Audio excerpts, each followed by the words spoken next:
Hello and welcome. In this video, I'll be showing you how to deposit money to FXPro. So once you have created an account, you will also need to verify your identity. Once you have verified your identity, you will be able to go down to here and you can press fund up here.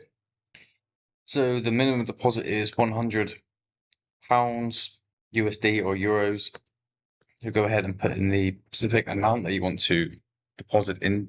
After you've done that, it will ask you to put in your details from card number, CVC, etc. Or you can pay with Google Pay or bank transfer or pay with a link. After you have inputted the information, you press fund and then they will connect you to your bank account where you can approve this online sale. And then once you have done that, the money will go into your account. So there will be zero transaction fees, quick funding, instant deposits, apparently. So yeah, once you've done that, your money will be in your account. If you go to wallet, you will see the money here appear here. So yeah, that is how you do this, guys. I hope this video helped. Speak to you soon.